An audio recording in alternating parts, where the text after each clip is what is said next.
Ang Pilipinas ay kilala bilang isang bansa na may malalim na pagpapahalaga sa pamilya. Ngunit may mga trahedyang nagpapakita ng kawalang katarungan na siyang nagiging hamon sa ating sistema at lipunan. Ito ang kwento ni Ruby Rose Barameda, isang babaeng puno ng pangarap at pagmamahal sa pamilya na ang trahedya ay yumanig sa bansa. Ang kaso ng pagpanaw ni Ruby Rose Barameda ay isa sa mga pinakakilalang kaso ng karahasan laban sa kababaihan sa bansa. Ang brutal na pagpanaw niya noong 2007 ay nag-iwan ng malalim na sugat hindi lamang sa kanyang pamilya kundi pati sa lipunang Pilipino. Sa kabila ng mga hamon at pagkabigo, hindi tumigil ang kanyang pamilya sa paghahanap ng hustisya. Subalit ang balitang hindi si Ruby Rose Barameda ang natagpuan sa loob ng drum ay nagbukas ng panibagong kabanata sa kasong ito. Habang naghahanap ng hustisya, ang kanyang pamilya at ang buong bansa ay patuloy na umaasa na ang katotohanan ay tuluyang lilitaw. Ang tanong, hanggang kailan mananatiling isang misteryo ang ilan sa mga aspeto ng kanyang pagpanaw? At ano ang tunay na kwento sa likod ng trahedyang ito? Hanggang kailan maghihintay ang mga biktima ng karahasan para sa katarungan? At ano ang kaya nating gawin bilang isang lipunan upang hindi na maulit ang ganitong mga trahedya? Si Ruby Rose Barameda nga ba ang babae sa loob ng drum? Totoo bang nakamit na ang matagal nang inaasam na hustisya para sa kanya? Sa videong ito, ating himayin ang bawat pangyayari, ating tuklasin ang bawat motibo, ating alamin ang bawat anggulo, ating kilalanin ang bawat sangkot, ating siyasatin ang bawat pagkatao, at sama-sama nating hukayin ang buong katotohanan sa isang kahindik-hindik na trahedya.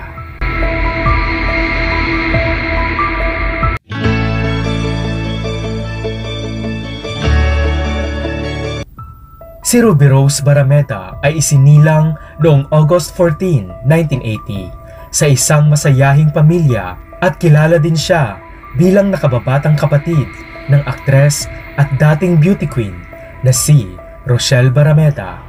Kilala siya bilang isang mabait, masayahin at mapagmahal na anak, kapatid at kaibigan. Lumaki siya sa isang pamilya na nagbigay halaga sa edukasyon at pangarap. Sa kanyang kabataan, si Ruby Rose ay nagpakita ng interes sa negosyo at fashion.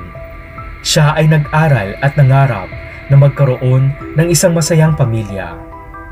Noong 1999, siya ay ikinasal kay Manuel Jimenez III, isang miyembro ng isang kilalang pamilya ng negosyante. Ang kanilang pagsasama ay nagbunga ng 2 anak na siyang naging sentro ng kanyang buhay. Ngunit sa kabila ng kanyang masayang simula, unti-unting lumitaw ang mga hamon sa kanyang buhay may asawa. Nagkaroon ng mga issue na nauugnay sa domestic violence at problema sa pamilya. Ayon sa kanyang mga malalapit na kaibigan at pamilya, si Ruby Rose ay nakaranas ng hirap at pang-aabuso sa kamay ng kanyang asawa, dahilan upang siya ay magdesisyon na humiwalay noong 2007. Naging mahirap para kay Ruby Rose ang pakikibaka para sa kustodiya ng kanyang mga anak. Ang labanang ito ay nauwi sa matinding tensyon sa pagitan ng 2 pamilya. Hanggang sa dumating ang araw na yumanig at nagdulot ng pagkawasak sa mundo ng kanyang pamilya. Noong March 14, 2007, si Ruby Rose ay huling nakita sa Rojas Boulevard matapos dumalo sa isang court hearing kaugnay ng kustodiya ng kanyang mga anak.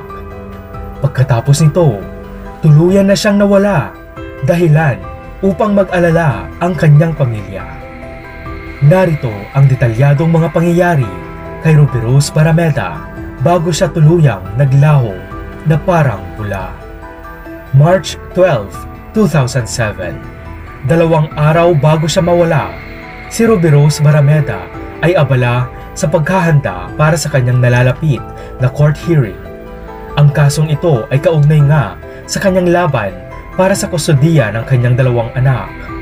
Ayon sa kanyang pamilya, naging matindi ang tensyon sa pagitan nila ng pamilya ng kanyang asawang si Manuel Jimenez III, ngunit nanatili siyang matatag para sa kanyang mga anak.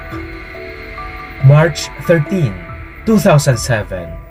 Si Ruby Rose ay patuloy na nakipag-ugnayan sa kanyang abogado upang masiguro ang kanyang posisyon sa kaso.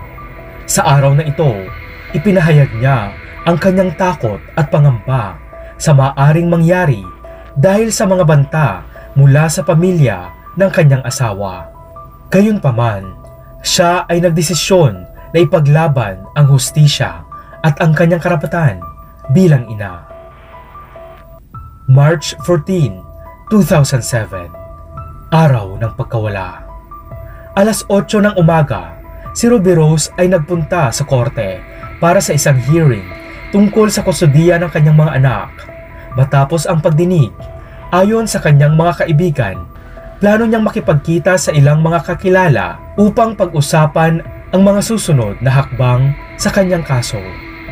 Bandang tanghali, nakatanggap umano siya ng tawag mula sa isang tao na hinihinalang may kaugnayan sa pamilya Jimenez. Sa kabila ng kanyang pag-aalinlangan, si Ruby Rose ay nagdesisyon na makipagkita sa kanila. Huling nakita si Ruby Rose sa Rojas Boulevard bandang alas 2 ng hapon. Ayon sa mga testigo, sumakay siya sa isang sasakyan na hinihinalang pagmamay-ari ng pamilya ng kanyang asawa. Pagkatapos nito, hindi na siya muling nakita o narinig pa ng kanyang pamilya. Matapos ang kanyang biglaang pagkawala, nagkaroon ng matinding pag-aalala ang pamilya Barameda. Sinubok nilang hanapin si Ruby Rose sa pamamagitan ng paghingi ng tulong mula sa mga otoridad at sa publiko. Nagpakalat sila ng mga larawan at impormasyon tungkol sa kanya, ngunit walang malinaw na sagot ulit ang lumitaw. 2007 hanggang 2009, 2 taon nang walang katiyakan. Sa loob ng 2 taon, walang malinaw na sagot kung ano ang nangyari kay Ruby Rose. Kaya naman, patuloy na naghanap ng sagot ang kanyang pamilya.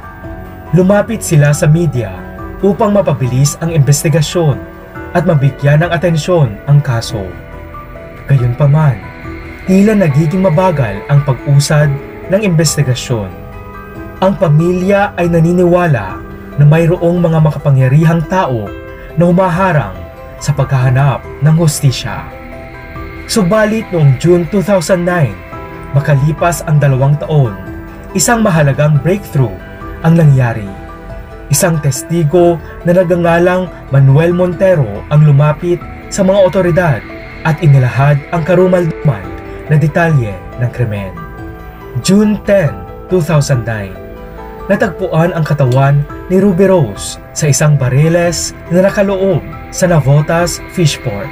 Ang bariles ay puno ng semento at kemikal upang pigilan ang pagkabulok ng kanyang katawan. Ayon kay Montero, si Ruby Rose ay pinaslang sa utos ng pamilya Jimenez. Lumabas sa investigasyon at ayon sa testigo, ang motibo sa likod ng krimen ay ang hidwaan sa kustodiya ng kanyang mga anak at ang banta ni Ruby Rose na ilantad ang mga katiwalian sa negosyo ng pamilya Jimenez.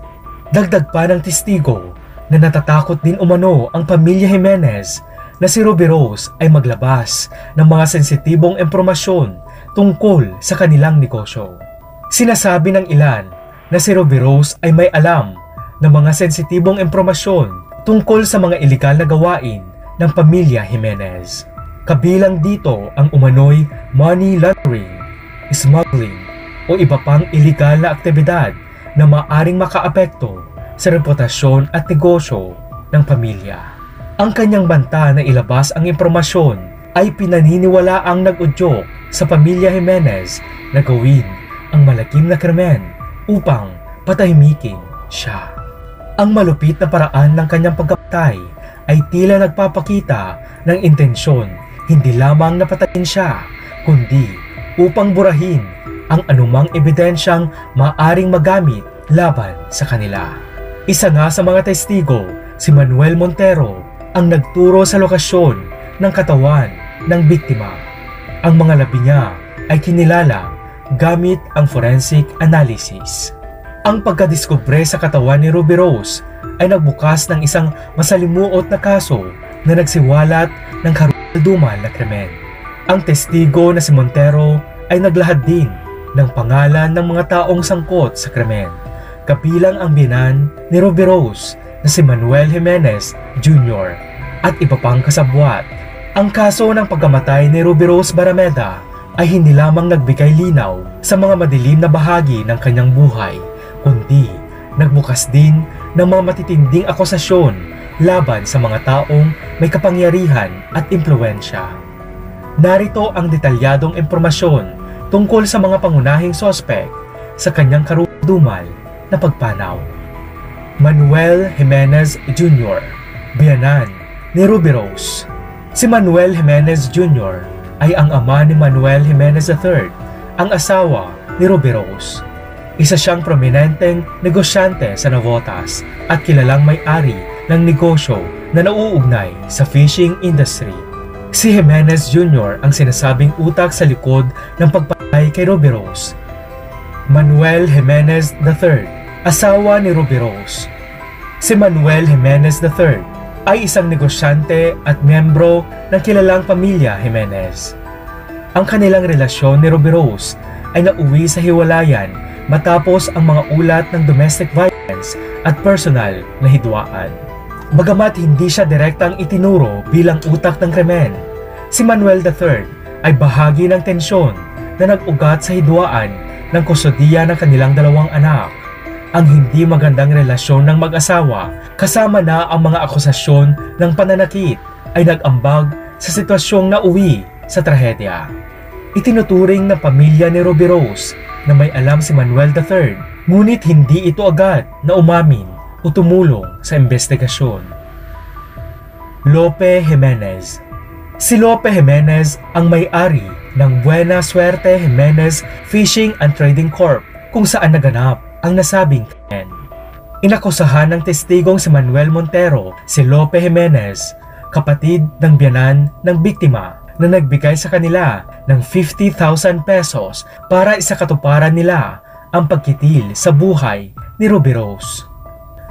Manuel Montero, ang testigo at kasabwat sa krimen. Tinukoy niya ang mga pangalan ng iba pang kasabwat, kabilang ang mga tauhan ng pamilya Jimenez na tumulong sa pagsasagawa ng krimen. Ang kanyang pag-amin ay naging mahalagang susi upang matuklasan ang katawan ni Ruby Rose at mabigyang linaw ang kaso. Si Montero ay nagsabing na konsensya siya, kaya nagdesisyon siyang lumapit sa mga otoridad at ilahad ang katotohanan. Gayunpaman, ang kanyang testimonya ay hinarap ng maraming hamon, kabilang ang banta sa kanyang buhay. Subalit sa kabilang banda, matapos ang pagkawala ni Ruby Rose, ang mga sospek ay sinasabing patuloy na namuhay ng normal. Ang pamilya Jimenez ay hindi nagpahayag ng anumang pag-aalala sa pagkawala ng biktima na lalo pang nagdulot ng mga pagdududa. Kasunod ng pagbubunyag ni Montero, ang mga pangunahing sospek ay sinampahan ng kaso, kabilang ang ilang tauhan ng pamilya Jimenez na itinuro bilang kasabwat sa krimen. Ang kaso ng murder at parricide ay isinampa laban sa pamilya Jimenez at sa iba pang kasabwat. Bagamat nagkaroon ng simula ang kaso, naging mabagal at puno ng balakid ang proseso ng hustisya. Noong 2013, umatras si Montero sa kanyang testimonya dahil sa umunoy mga banta sa kanyang buhay. Ang kanyang pag-atras ay nagdulot ng kahirapan sa mga taga-usi na ituloy ang kaso. Noong 2019, ang mga kasong murder at parricide laban kina Manuel Jimenez III at Manuel Jimenez Jr. kasama ang mga kapwa-akusado na sina Leonard Spike Descalzo at Norberto Ponce ay na-dismiss ng korte dahil umano sa kakulangan ng ebidensya. Ang kaso ng pagkamatay ni Rubirosa Barrameda ay nag-iwan ng maraming tanong, espekulasyon at mga teorya na patuloy na pinag-uusapan ng publiko. Ang involvement ng ibang makapangyarihang personalidad. Ayon sa ilang teorya, maaaring may iba pang kasangkot sa kaso na hindi kabilang sa pamilya Jimenez, ngunit may kinalaman sa kanilang negosyo o politika. Ang koneksyon ng pamilya sa fishing industry ay maaaring nagbigay sa kanila ng access upang manipulahin ang mga investigasyon sa lugar kung saan natagpuan ang katawan ng biktima. Ang delay sa hustisya at ang umano'y kapabayaan ng mga otoridad ay nagbibigay hinala na may mga makapangyarihang tao na nagtangkang kontrolin ang sitwasyon. Si Manuel Montero, testigo o baitang sa mas malaking plano. Ang paglabas ng testigo na si Manuel Montero ay isa ring sentro ng mga espekulasyon. Ang ilan ay naniniwala na si Montero ay hindi kusang lumapit sa mga otoridad, kundi itinulak ng ibang grupo upang magbigay ng impormasyon. May mga nagsasabi na ang kanyang testimonya ay maaring inimpluwensyahan upang palabasin na ang pamilya Jimenez lamang ang may sala habang tinatakpan ang iba pang kasangkot. Isa pang teorya ay ang ideya na ang pagkakadiskubre sa bangkay ni Rubirosa ay hindi aksidente kundi sinadya upang maimpluwensyahan ang kaso. Ang detalyadong pagkakabalot ng katawan pati na rin ang paggamit ng kemikal ay tila nagpapakita na ang mga gumawa nito ay may intensyong manipulahin ang timeline ng kaso. Ang eksaktong lokasyon ng katawan ay tila masyadong madaling matuklasan matapos ang testimonya ni Montero na parabang may nag-orchestrate nito. Ang ilan ay naniniwala din na ang sistema ng hustisya ay ginamit upang patagalin ang kaso sa layuning mapagod ang pamilya Barrameda at tuluyang mawalan ng interes sa laban. Ang mga banta sa pamilya Barrameda, kabilang ang kapatid ni Rubirosa na si Rochelle, ay nagpapakita umano ng intensyon na sila ay patahimikin. Ang paulit-ulit na delay sa mga court proceedings at ang kawalan ng malinaw na resulta sa kaso ay nagpapalakas ng ideya na ang sistema ay may bahid ng korupsyon. Hanggang sa isang nakakagulat na balita ang lumabas kaugnay ng kontrobersyal na kaso ni Rubirosa Barrameda. Ayon sa mga ulat, isinailalim sa masusing pagsusuri ang labi na natagpuan noong 2009 sa isang drum na selyado ng semento at kemikal sa karagatan ng Navotas. Ang resulta ng bagong investigasyon ay nagbigay daan sa isang kontrobersyal na posibilidad. Ang bangkay na nasa drum ay maaring hindi kay Rubirosa Barrameda. Ang bagong DNA test na isinagawa sa mga natagpuan sa drum ay sinasabing hindi tumutugma sa genetic profile ng pamilya Barrameda. Ang ilan sa mga pisikal na katangian ng labi ay hindi tumutugma sa mga deskripsyon ni Rubirosa tulad ng taas at dental records. Ang paggamit ng mga kemikal sa drum ay tila sinadya upang sirain ang ebidensya, ngunit nagdulot ito ng mas maraming katanungan sa tunay na pagkakakilanlan ng biktima. Ang impormasyong ito ay nagbigay daan sa iba't ibang teorya na nagsisikap ipaliwanag ang sitwasyon. Posible umanong sinadya ng mga gumawa ng krimen na palitan ang katawan upang iligaw ang investigasyon. Ang drum na natagpuan ay maaaring bahagi ng mas malaking plano upang magtago ng ebidensya o protektahan ang mga tunay na sangkot. Ang labi na natagpuan ay maaaring mula sa ibang biktima na hindi pa rin natutukoy. Nagbigay daan ito sa posibilidad na may ibang kaso ng karahasan na natabunan ng kontrobersiya sa pagkawala ni Rubirosa. Bagamat maliit ang posibilidad, Ang balitang ito ay nagbibigay ng pag-asa sa ilan na maaaring buhay pa si Ruby Rose ngunit nasa ilalim ng ibang pangalan o pagkakakilanlan.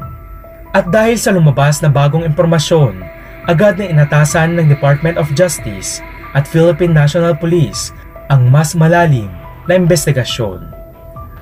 Matapos ang kontrobersyal na balita na maaring hindi si Ruby Rose Barameda ang natagpuan sa drum noong 2009, isang bagong pagsusuri ang isinagawa upang tiyakin ang katotohanan. Sa kabila ng pagdududa, kinumpirma ng mga otoridad na ang lapi sa drum ay pag-aari nga ni Ruby Rose Barameda. Ang kumpirmasyong ito ay nagdala ng panibagong linaw at bigat sa matagal ng laban ng kanyang pamilya para sa hustisya. Ang mga naunang ulat na nagsasabing hindi si Ruby Rose ang natagpuan sa drum ay bunsod ng isang pagkakamali sa interpretasyon ng mga preliminary findings. Ang mabilisang paglabas ng balita ay nagdulot ng pagkalito, ngunit ang mga otoridad ay agad na kumilos upang ayusin ang sitwasyon. Ayon sa paliwanag mula sa mga eksperto, ang hindi pagtugma ng ilang ebidensya noong una ay maaring dahil sa epekto ng mga kemikal sa drum na nagdulot ng pagkasira ng lapi. Sa mas advanced na teknolohiya, nalinaw ang mga dating hindi maipaliwanag na detalye. Ang kumpirmasyon ng pagkakakilanlan ni Ruby Rose ay nagbigay ng mas matibay na basihan upang ituloy ang kaso laban sa mga pangunahing sospek.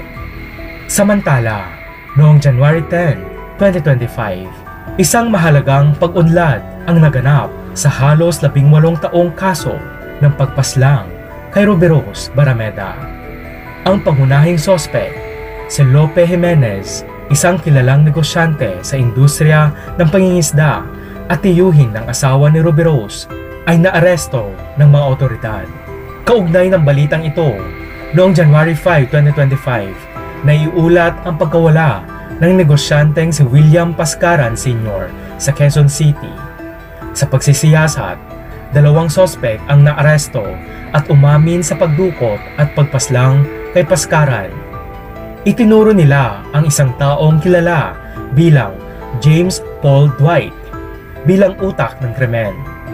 Ang kanilang testimonya ay nagbigay daan sa mga otoridad na matunton si Dwight. Sa operasyon ng pulisya noong January 10, 2025, naaresto ang isang lalaking nagpapakilalang si Victor Vidal Duenas na nagtatago din sa alias na James Paul Dwight na kalaunan ay nakilalang si Lope Jimenez. Bagamat itinanggi ng akusado na siya ay si Lope Jimenez na may kinalaman sa pagpaslang kay Ruby Rose noong 2007, ang pagkakakilanlan ay kinumpirma naman ni Rochelle Barameda na nagpunta sa police station upang personal na makita ang sospek. Ayon kay Rochelle, matagal nang nagtago si Lope Jimenez upang makaiwas sa pananagutan sa pagkamatay ng kanyang kapatid. Ang pagkakaaresto kay Jimenez ay nagbigay ng bagong pag-asa sa pamilya Barameda na makamit ang hustisya para kay Ruby Rose. Ang pagkakadakip kay Lope Jimenez ay maaaring magbukas muli ng investigasyon at magdala ng bagong liwanag sa kaso.